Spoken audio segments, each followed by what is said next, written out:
Magandang gabi, 9:45 na ho. Ito ho si Brother June Banaag. Welcome po sa ating programang Dr. Love Radio Show until 11 o'clock in the evening. Kasama ho ng ating executive producer si Jake Bacud na napakahusay mag-research.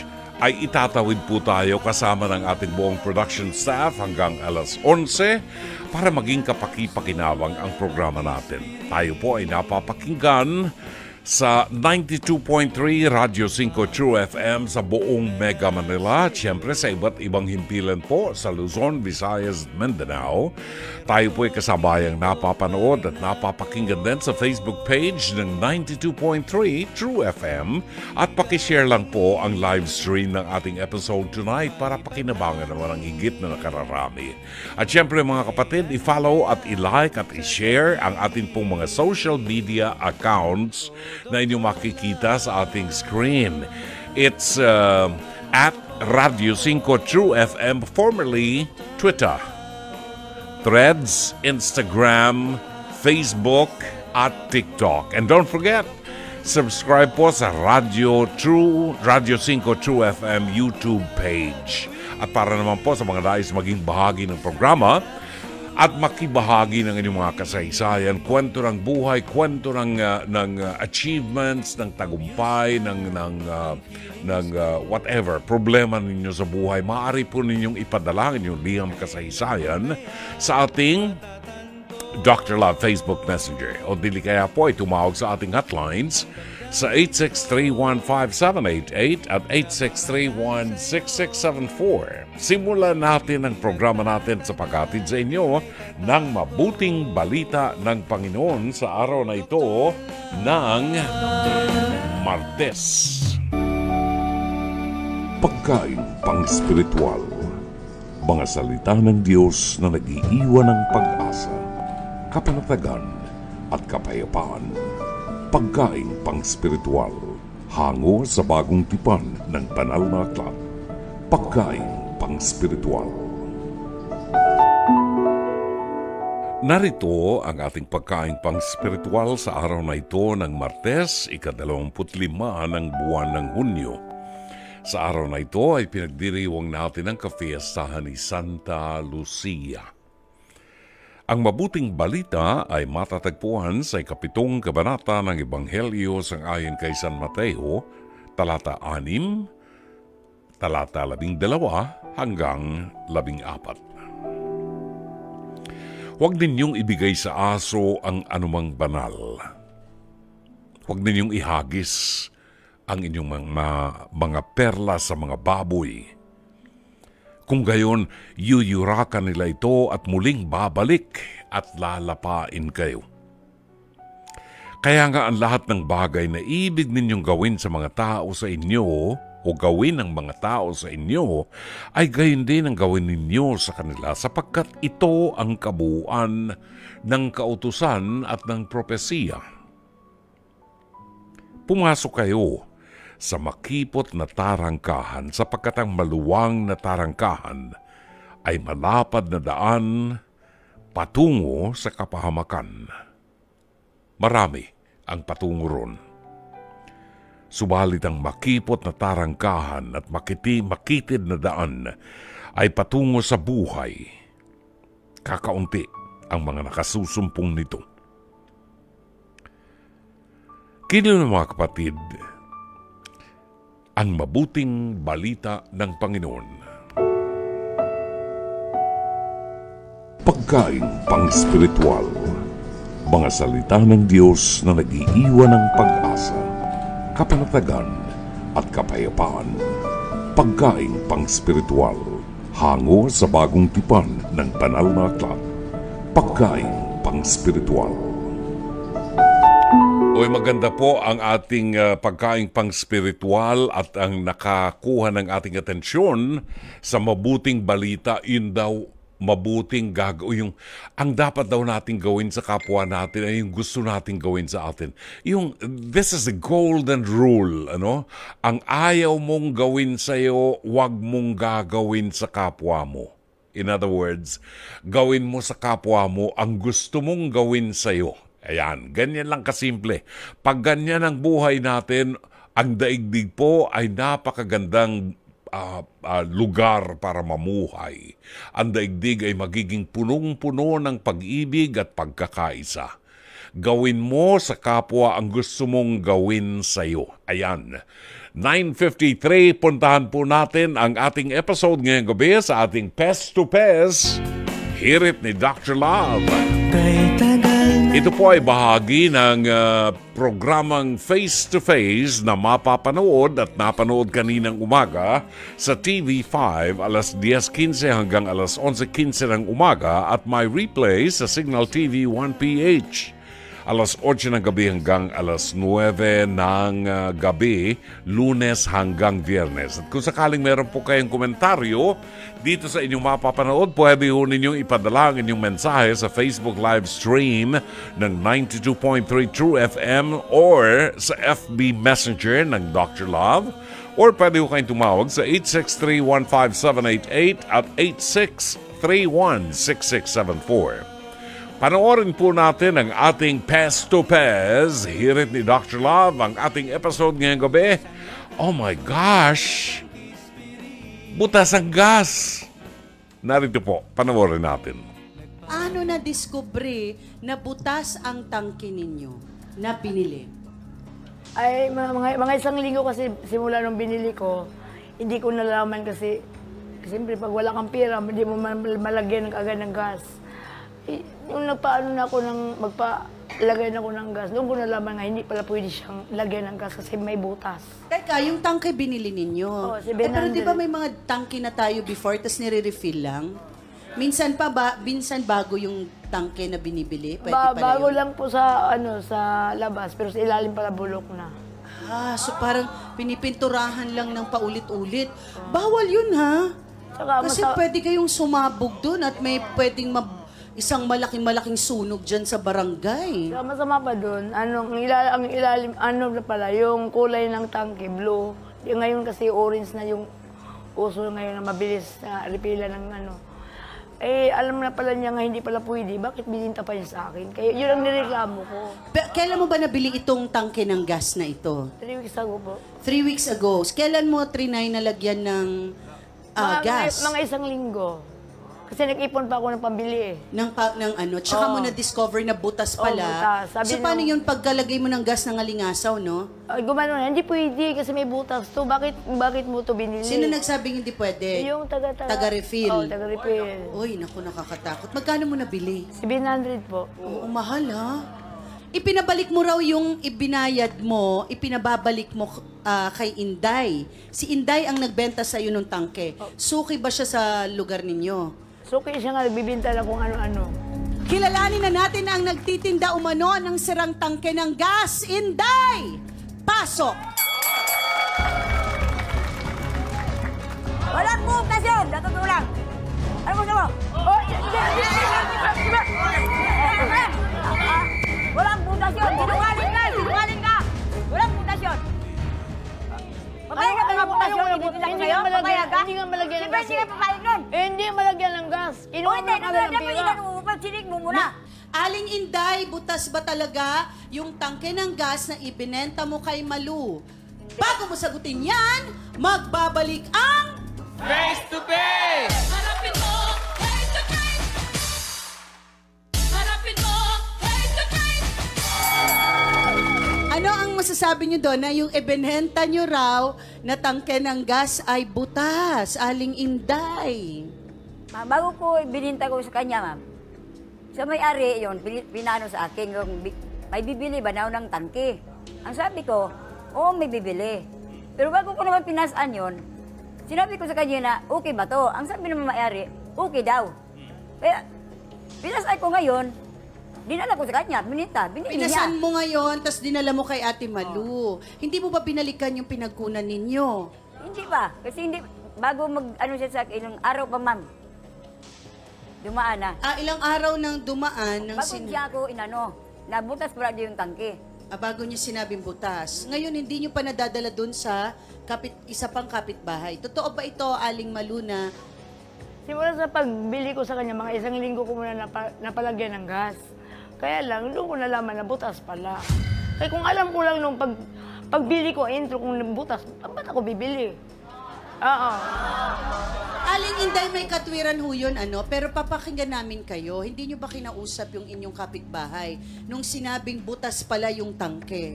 Nung inanon niya ko, ma'am, siyempre pinuntahan ko rin yung may-ari. Ang sabi niya, okay daw yun.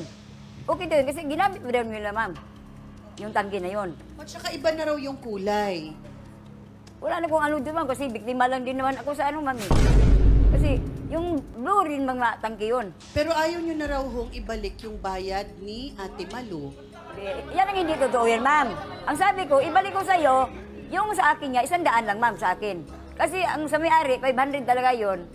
Yung pinabuhat ko yung isa kong kasama, ma'am, tag-100 kami sa 700. Ang 500, ma'am, doon sa may-ari ng tangke. Yun ang totoo. Pinilit niya kong singilin sa 700. Sabi ko sa kanya, maghintay ka kung bayaran din ako noon, may-ari noon. Gaano nakatagal, Ate Malu? At umabot ka na sa face-to-face, hindi ka na makapaghintay. Bakit? Hindi, nagalit na ako, ma'am eh. Kasi yung pera rin, pinaghirapan ko yun eh. Kasi sinabi ko sa kanya, ibalik mo lang yung pera na ko para may balik ko rin sa ko. Kaya lang ang ginawa sa akin, ma'am, dinidman niya ako eh. Dinedma ka, hindi mo raw siya kinausap. Ma'am, hindi totoo, ma'am. Hindi totoo yan kasi araw-araw siya naningil sa akin, ma'am. Araw-araw, mayayain ako, ma'am. Sabi ko, hintayin mo ako magkapira. Kahit isoldier ko yung 500, ako na magbabayad, sabi ko. Pero papayag ka, hulug-hulugan ko, tag 50-50, araw-araw. At Aling Inday, eto lang ba ang first time na kayo ay nakapagbenta ng gamit? May nagreklamo ba sa inyo?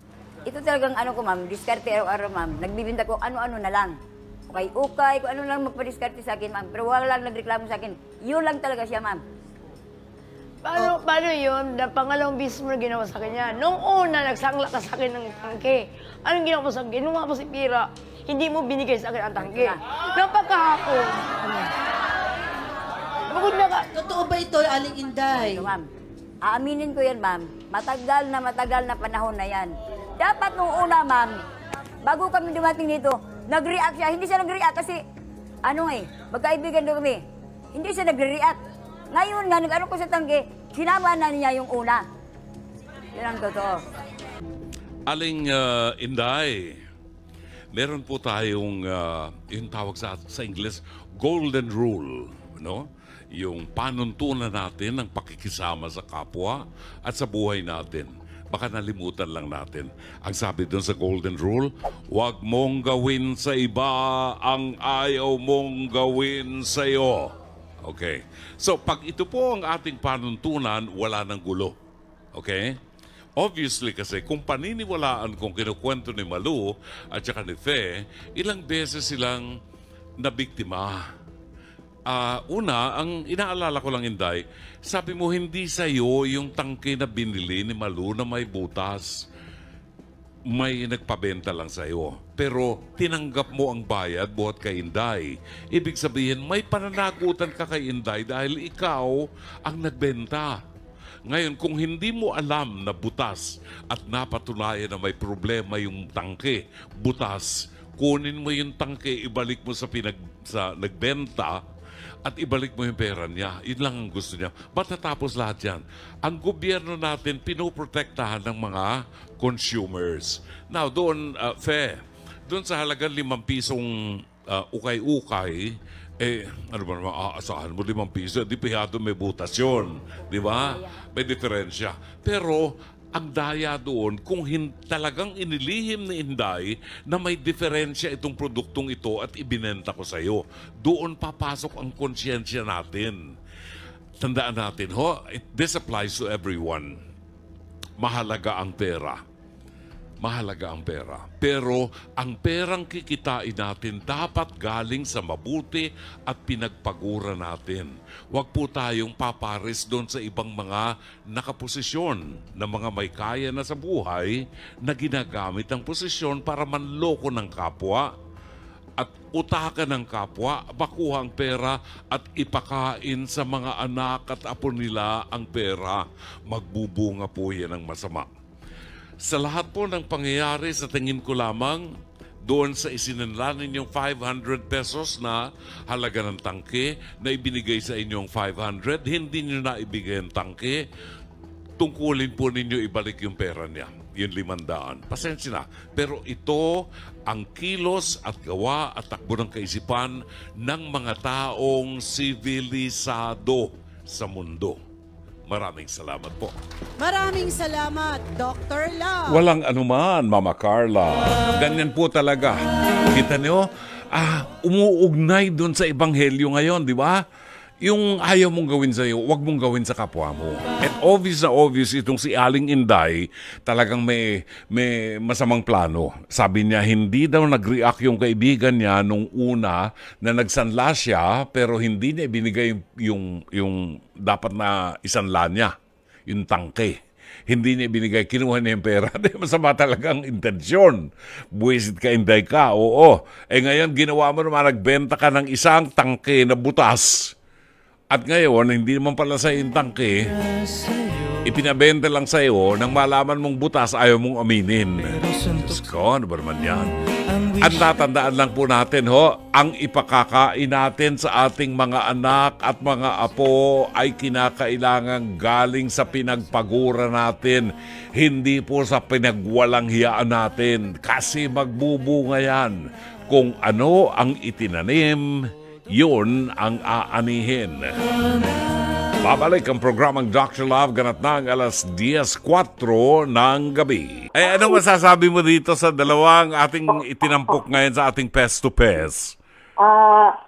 Naku hindi naman yata tama yung ginawa ni Inday na ibinenta niya yung may butas na tangke kay Malu. Oo. Ano kung pagmula ng ano po yun, sunog?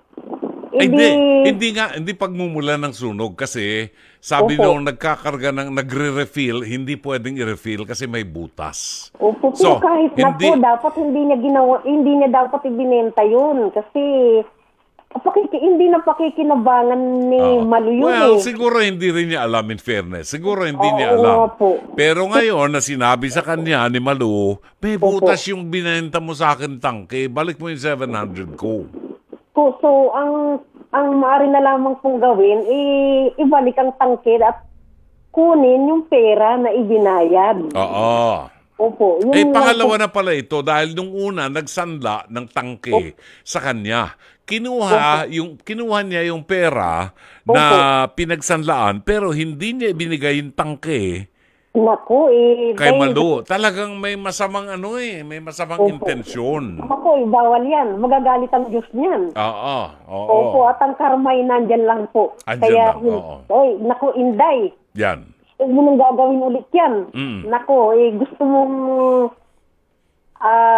palayasin kita. Buhay mo huwag mo nang gagawin, huwag mo nang ulitin yan, ha? Oo. Opo. Okay. Sige. Salamat, Aling Lourdes. Opo, at binabati ko po si Marie Viviola, si Myra Bulisayli, at si Elizabeth Villa Gonzalo. Opo, Elizabeth Villa Gonzalo. At si Zenny Dayang Hirang. Opo, si Seni Rimundo at si Seni Dayang Hirang.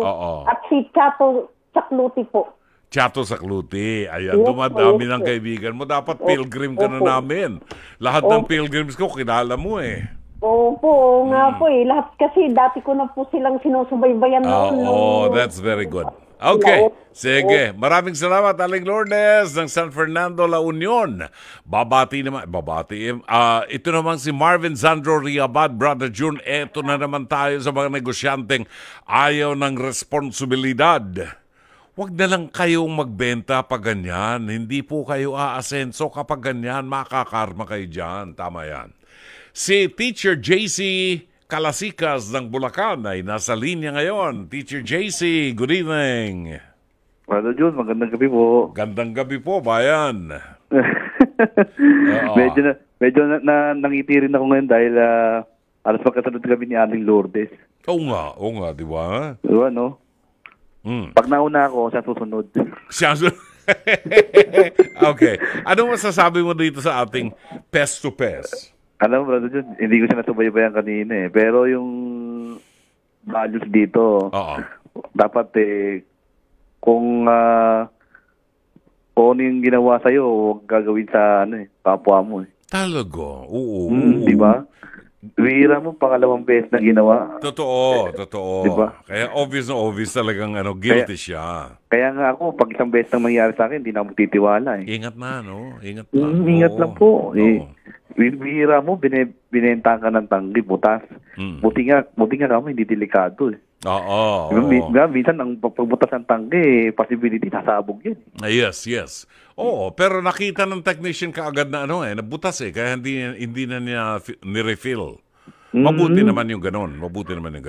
Okay, sige. So, anong sasabihin mo kay Inday? Sabi ko kay Inday, Brother John, alam mo, high blood ako ngayon eh. Oo. Mataas ang baby ko. Aling Inday, magbagong buhay ka na. Oo. Huwag mo nang ulitin yung ginawa mo. Yung para bang, ano bang tawag na term ng panggagancho ba yun? Hindi naman siguro. Oo. May panluloko na yun eh. May elemento na ng panluloko yun. Kasi baka mamaya, gawin din sa'yo ng iba yan. Gagawin yan talaga. Mangyayari yan. Ayun. Okay. So, sino babatiin mo? Oo. Yan lang po kailangan ko magpahinga dahil puyat, walang tulog. Ay, naku. Oo, pahinga ka na. Oo. High blood pa po. Sige. All right. Brother Jun, thank you po. Thank you very much. Salamat. 10:21 ang tumpak na oras. Mayroon pang umahabol na greetings. Talaga sa linggong, para sa linggong kasalan to ng face-to-face. Isang linggong greetings ng tawag dito, ng happy birthday.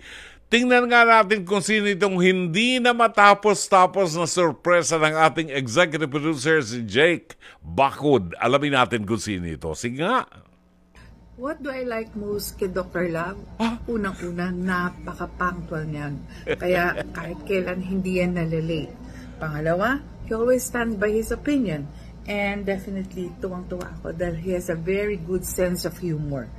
At definitely, ang pinaka-paborito ko, yung balot at saka itlog na makalat na palagi niyang dinadala. Now, ano ba yung unforgettable experience ko kay Dr. Love? One, siguro yung nagulat ako, favorite niya yung cracker nuts ng Nagaraya. And then, yung mga mahalay na jokes na kami lang nakakaalam. And definitely, his love for hagiography, yung love niya for saints, at saka tuwang-tuwa ako dahil kasi ang dami niyang napakita sa akin na yung mga magaganda niyang mga santo, and favorite ko yon. At the same time, hindi ko nakakalimutan yung how he is able to understand people with a lot of empathy and understanding. Ang birthday wish ko kay Dr. Love, alam mo na yun, Dok, na alam ko na kahit na nagkakaedad ka, hindi tumatanda ang face value mo, lalong tumataas. I wish you good health, na sana hindi ka nabibili ng marami pang wheelchair. And definitely, more blessings dahil kailangan natin yon. Dahil kasi, di ba sabi nga natin, kahit tumatanda tayo, kailangan pa rin natin kumita. Yes. Happy birthday, Dr. Love. I wish you all the best. Thank you, si Dr. Camille. Napakabait po niyan. Totoo yan sinabi ni Dr. Camille. Kung ako ay punctual at hindi nalilate, kung ang roll time namin ay 11 a.m., maniwala kayo, si Dr. Camille alas 7 pa lang ng umaga nandun sa studio. Naka-makeup na yan. Napakabait po niyan. Dr. Camille, maraming salamat sa iyo. Isa po yan sa trio Tagapayo, no? Ayan. Meron pa ba tayo? Last na ito? Okay. Tingnan natin kung sino itong huling babati sa atin ng isang linggong birthday celebration natin. Alamin natin kung sinong babati sa atin ngayon. Maraming salamat, Dr. Camille. Ayan, happy birthday po, Ninong Brother June Banaag. Si Ninong Brother June po ay merong espesyal na puwang sa aking puso. Bukod sa ninong po namin siya sa kasal ng aking misis na si Maisel, si Brother June din po ay matagal ko pong nakatrabaho sa Dr. Love Radio Show sa DZMM Teleradyo. And prior to that, ako po ay masugid na tagapakinig. Avid fan po talaga ako ni Brother June simula noong ako ay high school pa lamang. And si Ninong Brother June po, ang nagsilbi kong inspirasyon, bakit ako kumuha ng course na may kaugnayan sa communication at bakit ako nasa media ngayon. Yan, isa po si Brother June sa mga nagsilbi ko pong inspirasyon, isa sa mga nagsilbi kong idol, ehemplo, and bukod po doon, kaya ako nag-join sa Lectors and Commentators Ministry ng aming parokya. Dahil si Brother June ay isa rin pong lector sa kanilang parish sa Taguig. Ayan, so si Brother June talaga nilulook up ko po siya since noong ako ay high school. Kaya sabi ko gusto kong magtrabaho sa radyo. Si Brother June lector din. Gusto ko rin mag-lector. Ayan, so isa po siya sa mga ehemplo ko pagdating sa responsableng pamamahayag. Ayan, responsible and ethical journalism. Si Brother June po talagang isa sa aking mga tinitingala. Isa sa mga hindi ko po malilimutan na karanasan po namin, naging experience ko po with Brother June ay nagkasama po kami sa aming award-winning na TV documentary, yan, sa Landas ni Jesus, Maglakbay, Magnilay. Ito po ay sinut namin sa Israel at umani po ito ng mga parangal dito po sa Pilipinas. Ayan, so talagang napakalalim at napakatatag po ng aming samahan ng aming pagkakaibigan po ni Ninong Brother June Banaag. So Ninong Brother June, maraming salamat po hanggang ngayon. Isa po kayo sa aking inspirasyon, isa po kayo sa aking mga idol. Kahit hindi po tayo nagkikita palagi, 'di ba? Hindi po tayo palaging nagkakausap. Hindi po 'yun hadlang, no? Hindi po 'yun naging hadlang para maputol yung ating close na connection sa isa't isa. I wish you po a happy birthday. Mahal na mahal ko po kayo at ng aking misis din po na si Maisel at ng aking nanay din po na si Mami Mirna. Yes. Ayan, masugid din pong tagapakinig ni Ninong Brother June Banaag. Dalangin ko po ang patuloy na kalakasan ng inyong katawan, patuloy na kabutihan ng inyong kalusugan at patuloy na kasiyahan po kasama ang inyong pamilya at mga mahal sa buhay. Happy birthday po. Ninong Brother June, we love you po. I love you too. Thank you very much. Si Ramir Simbahon at ang kanyang butihing may bahay, si Maisel, ay inaanak po natin sa kasal. Yung kanyang ina, si Mami Mirna, ay isa sa mga pilgrims natin sa Holy Land. At si Ramir ngayon ay nasa DZUP at siya po ay isang mahusay na profesor. Kaya very proud tayo. Maraming salamat sa iyo, anak, and I'm looking forward sana magkita tayo one of these days. At tama ang sabi mo, bagamat hindi tayo nagkakapag-ugnayan, hindi yun hadlang para ipagpatuloy natin ang ating magandang samahan. God bless you. Maraming salamat, Ramir Simbahon. Thank you so much. Narito ang ilan sa mga nagpadala ng mensahe sa atin. Mga nagteksto sa atin, buwabati ng magandang Martes ng gabi. Nagpapacheck ng attendance buhat sa North Caloocan si Marvin Zandro Riabad. Gayun din si Lina Ho ng Plaridel, Bulacan. Roberto Ignacio buwabati sa kanyang mga kaibigan buhat sa Pasay City. Abraham Husi na matagal na nawala at muling nagbabalik buhat po sa Kingdom of Saudi Arabia sa Riyadh. Engineer Mercy Santos ng Pasig City, very soon magkikita kami niyan sa July. Thank you. Andang de la Cruz, Susan Reyes Montinola ng San Pedro Laguna, buhat po sa Metro Davao City. Si Mami Lorlene Teresa Alforque Gonzalez at Amadeo Giorgio Gonzalez. Magandang gabi kay Gigi Alindogan at kay Kuti Mercado ng Simplicity Crafts and Frames. Magandang gabi rin kay Chato sa Avedra sa Cluti na ngayon ay nakatutok na ho sa programa natin. Buhat naman sa Brussels, Belgium kay Lynn. Good evening, Brother June. Pag-greet naman po ang unika iha ko, Nathaniel Luna. Graduation po niya today at pag-greet na rin po ako dahil birthday ko po bukas June 26. Happy birthday to you, Lynn, ng Derlin, Brussels, Belgium. Ernie Gatchalian Alohado, watching from Dubai. Si Ernie Gatchalian, asawa ho ng aking pamangkin to. Napakabait nitong pamilyang to. Maraming salamat, Ernie. Makita-kita ulit tayo dyan sa, siguro, sa New Year na o before New Year. Diyan ako mag-New Year sa Dubai. Lori Feria Flores, good evening from Pasay. Blanca Manaba, hello and good evening, Dr. Love. Matagal na po akong taga-subaybay. Kay Fatima Soriano, bata pa po siya. Kumusta na po siya? Nasa San Diego, California na po siya ngayon. Roberta Espina Obias at Arden Clerigo Cornelio, maraming salamat po. Babalik tayo sa ating liham kasaysayan na itatampok ngayong gabi buhat kay Jenny. Oras 10:30. Ang ating oras, ganap na ang 10:37 ng gabi. Tutunghayan po natin ang isang liham kasaysayan padala sa ating palatuntunan ni Jenny ng San Pablo, Isabela. At sa mga nais po na makibahagi sa ating programa, sa mga gustong magbahagi ng kanilang mga kwento ng buhay, mga kwento ng paghihirap, kwento ng tagumpay, mga suliranin na gusto po ninyong ibahagi sa ating programa para mapag-usapan natin, maaari po kayo magpadala ng inyong mensahe o liham kasaysayan sa Dr. Love Facebook Messenger. O dili kaya, pwede ko kayong tumawag sa ating hotlines sa 8631-5788 at 8631-6674 for live counseling.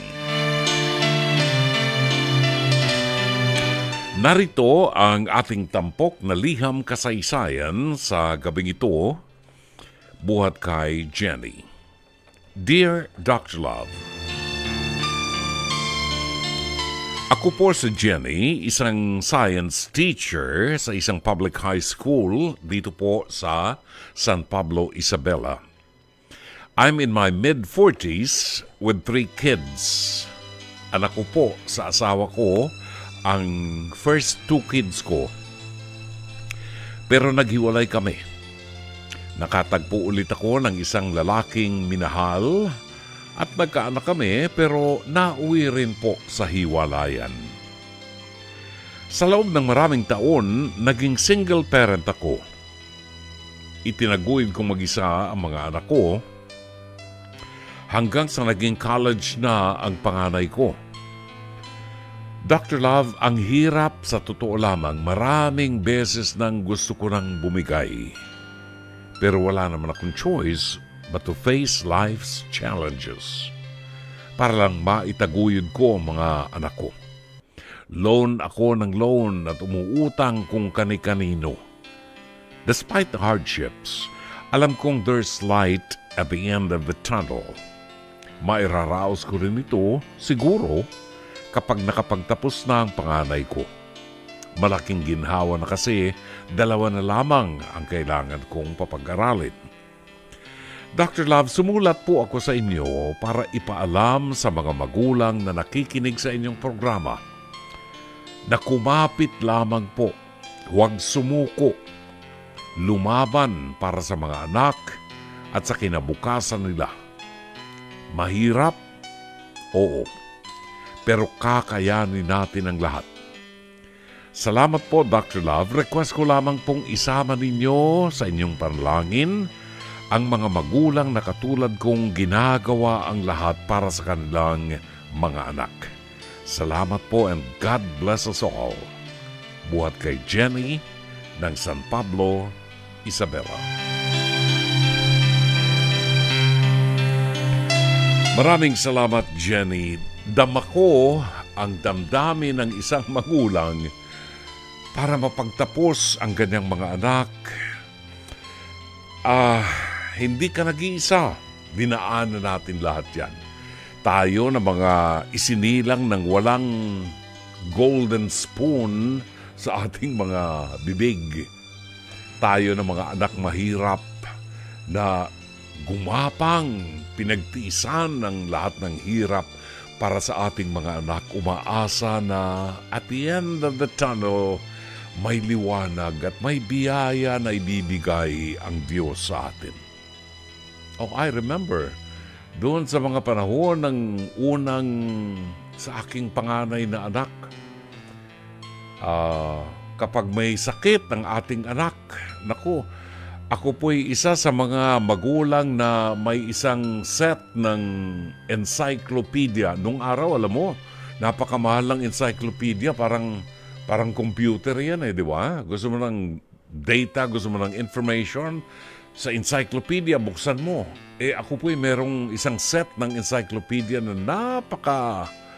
napakamahal. Pinag-ipunan ko talaga. Pag nagkasakit ang anak mo, ibebenta mo nang wala sa presyo ang bagay na ganyan. Naranasan ko rin yan, Jenny. At, I congratulate you sapagkat nandyan sa puso mo ang damdamin ng isang tunay na magulang. Gagawin ang lahat, maitaguyod lamang ang kanyang mga anak. Sana'y natulungan ka ng palatuntunang ito. As always, Dr. Love. At sa pamagitan po ng awiting yan, pansamantala magpapaalam ng inyong lingkod. Nakakainis, no? Bitin na bitin tayo. Kulang na kulang talaga ang isang oras at kalahati. But inaasahan po namin na sana ay naging makulay at makabuluhan ang isang oras at kalahati na ating pagsasama. Magbabalik po kami bukas, alas 9:30 ng gabi hanggang alas 11 dito rin po sa 92.3 Radio 5 True FM. Sa ngalan po ng ating General Manager ng Nation Broadcasting Corporation, Mr. Raul de la Cruz, ang ating Head ng Programming and Production, Alvin Maanyo, ang ating uod ng gandang Operations Manager, Cherry Baile, ang ating Executive Producer, Jake Bakud, ang ating Director, Sheik Mamaril, technician natin si Rom Ortigas. Maraming salamat din daw, sabi po ng ating Oral Operator, Mike Santillan, at ang ating PA at Avid Operator, Mike Pulayog. Ito po naman si Brother June Banaag, OP, pansamantalang magpapaalam. Hanggang bukas muli, magandang gabi, maraming salamat, Shalom Aleichem.